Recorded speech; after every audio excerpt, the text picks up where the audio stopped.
One of the questions that we get asked over and over is, how did you find your house in PR? Well, it wasn't easy. And we'll walk you through some of the steps that we had to do. So if you're new around here, I'm Iramis. And I'm Gerry. We're a married couple and we're planning on moving to Puerto Rico. Currently, we do own a house in Puerto Rico, and this channel is about the renovation of our house. And while we're waiting for that to start, we're going to try to teach you how you can get your dream home in Puerto Rico. What's the number one thing that you suggest that people do, other than learning Spanish? That definitely helps, especially with like one of the parts down lower, talking to strangers. It makes it much easier to talk to people if you don't know Spanish. The first thing you want to do is just visit the island. Multiple places, multiple times.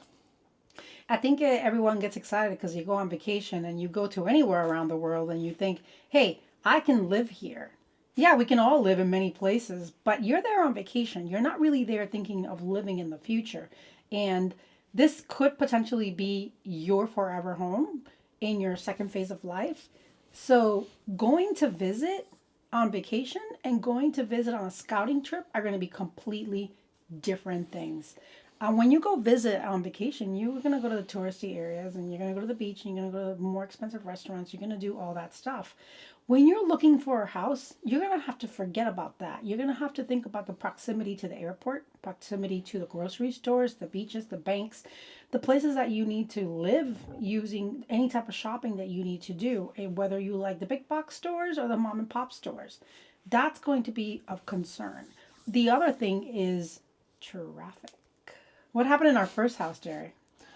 Well, when we first bought it, it was a really quick drive from the airport. It was probably like 25 minutes. It was during COVID. Yeah, during COVID. It was just the locals. So once COVID was lifted and all the tourists started coming in, that turned into like at least an hour. And that's just regular traffic. And then when rush hour happened, it was even worse. Absolutely. So, I mean, that was one situation, but I think you can avoid this situation by renting a car and driving around the entire island. Visit at different times of year, different times in the day. Go in the morning, go during rush hour, go after rush hour, go at night. Go to all these neighborhoods that you think that you might be interested in and figure out if you really want to live there, because traffic it's a thing. The amount of people living in the area are a thing. So really think about that. Number two is still talking about driving around, which is going to be drive around different neighborhoods. And the speaking Spanish helps, because once you know that you kind of like this neighborhood, you got to stop and potentially talk to the locals. Puerto Ricans are very friendly. Very talkative. And once you keep going up and down a road, you're going to start seeing some little nuances, like the guy that's always sitting at the bus stop where we live, right? He's always there. We don't know what he's doing. He's just hanging out. He's got a cigar and he just has a cup of water or part of a beer. He's got a great view. Yeah. I think that's what he does it for. And he's just hanging out. But those are the people that you need to talk to, because you need to get a feeling for their neighborhood. The other thing that is going to be important is not all houses are listed for sale. There's going to be a lot of property that might be damaged, abandoned, hurricane, or people left it, or you don't know what the story is. There's land, raw land, but there's not necessarily a sign that says for sale on it. But you know who knows that's for sale? Your neighbor, your potential neighbor. That person that's just hanging out on, looking at the view, that person could help you. So A, getting out and driving around a little bit will help you. B, talking to strangers. And C, talking in Spanish would definitely help you. Yeah, for sale is actually se vende. Se vende. Yeah. That also helps. Looking for the right sign. Number three, you've visited the island many times, at different times. You've talked to strangers. Now you're going to have to go online. And you're going to go to look for a house on Clasificados Online. It's called Classifieds Online. And I'm going to leave the link, and we're going to scroll through it while we're talking here. And also, one other thing is, like, when you're driving around, look on the telephone poles, because classificado.com is actually on almost every telephone pole. It's got like a little dog face, right? Little floppy it's ears. red and black and white. Yep. So you can see as we're scrolling through that it's listed by town, and there's going to be prices on it, how many bedrooms, if you're going to rent it or buy it, or if it's raw land. So pick a town and start looking. I know the website looks a little old school, kind of, like like some 5-year-old programmed it. That's still a site. I don't care what it looks like. In Puerto Rico, MLS exist, but they're probably back in the 80s or 70s. It's not the same as the MLS here. The other thing that people are going to automatically try to look at is Zillow or Realtor or Redfin. That does not work over there. We take it from us. I know we're strangers on the internet, but we've done this twice now. Clasificados is where you're going to find this house. So you can see as you're scrolling through, it's super easy. Just start calling all those numbers in the bottom. Don't bother going to their websites. Just pick up the phone and start talking to these people. Start to learn some Spanish. If not, if you don't know Spanish or you're not comfortable with it, then just say, hey, I'm calling about this house. I saw it on Clasificados. Do you speak English? And they'll say yes or no. And if they don't, well, good luck. You're going to have to move on, or somebody else might have it listed. Clasificados online. Number 4, Gerry. How many realtor companies, who did we end up using? Keller Williams. Yeah. So I just mentioned that searching online on Zillow is not going to work. But what will work is if you go to the big realtor companies on the island, the real estate sales folks, from Keller Williams, Remax, Century 21, and there's several others. Those are the big ones that are also known well in the United States. There are many reasons that we're letting you know this, but one of the main ones is you don't know Spanish. Yeah. But these people do. They know English, they know Spanish. They'll be able to translate the documentation that you're going to get. That's huge. Yeah, I mean, you look at our deed, and our deed is like, I don't know. Can I get the English version, please? Yeah, pretty much. So I think that's important. And getting a lawyer in Puerto Rico, it's hard. When we used Keller Williams, we used them, and they gave us the lawyer. Yeah, it was everything. Yeah, it was everything. That's why we used them. Yeah, even the inspector, they helped us find a home inspector. Home inspection does not really happen in Puerto Rico. No, That's it's purely all out of as your is. pocket. Yeah. Yeah, it's as is. Be ready for that. But I think the realtor, using someone like Keller Williams or someone bigger, can really help you maneuver what it is to buy a house in Puerto Rico. And we'll talk about actually filling out that paperwork in another episode. That requires its own episode. Know that it's not just going to be as easy as calling a realtor up and all of a sudden you're going to have a house. It's going to take you a lot longer than that. Speaking about agents, tip number 5, you are going to talk to a lot of people.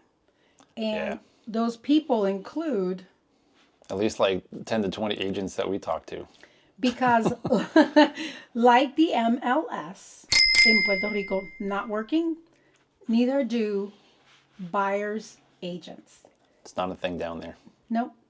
But there are a lot of seller agents. After you're done with that first agent and you see your first 10 houses and you don't like any of them, then you'll have to reach out and find another agent. And that agent may be in the same neighborhood, may be in a different neighborhood, but that's the pool of houses that that agent sells. So that's the tricky part, is trying to figure out, if you find a house, the tricky part is actually finding the selling agent, because you may not even be on the house anywhere. And we had maybe 15 seller agents that we spoke to over a period of 4 years. Yeah, at least. It was incredible. I don't think I've ever been so exhausted in my life. We went to 5-6 different trips the first time we looked for our first house, and then the second time, that was pure luck that we found that house. But we still visited another 20 properties around the island trying to figure out what it was that we wanted and try to talk to all these seller agents. It is tiring work. It makes you lose any faith that you're ever going to find what you want. Because when you're doing a second home search, you have already in your mind this ideal thing, and it's kind of hard to get rid of it, right? Until you potentially see something that, hey, I can make that one work. And especially in Puerto Rico, because everything is just kind of all over the place. You have beautiful $1 million homes that are freshly built, like brand new.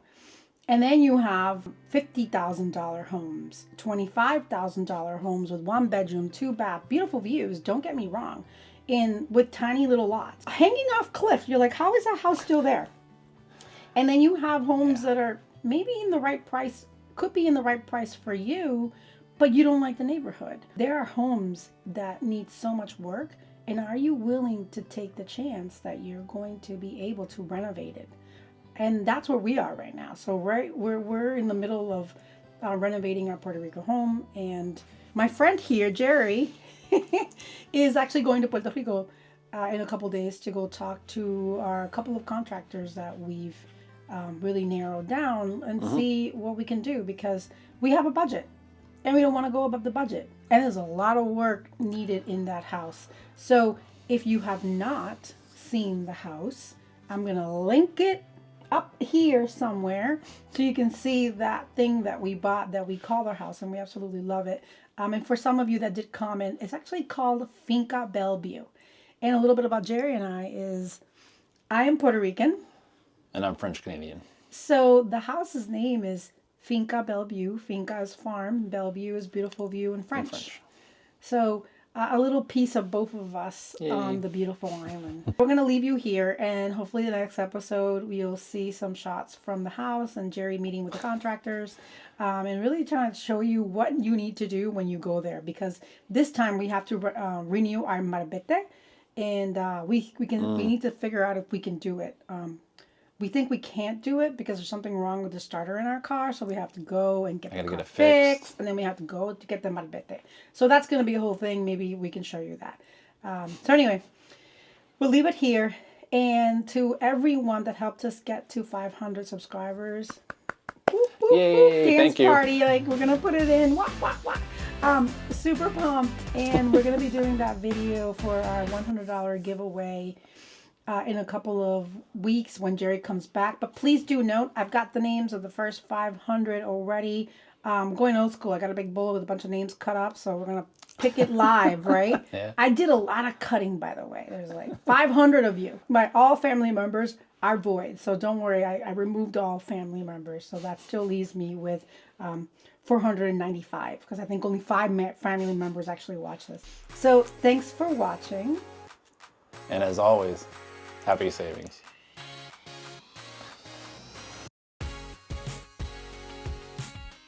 Be able to get started, because it's time for us to move into our house in Puerto Rico and start the rest of our lives. I feel like I'm stuck. Waiting for others. Yeah. I'm not a fan of that. I'm such a doer. So really hope that you can all stick around and join us on our journey. It's gonna be interesting. Cheers. Bye. Have a good night.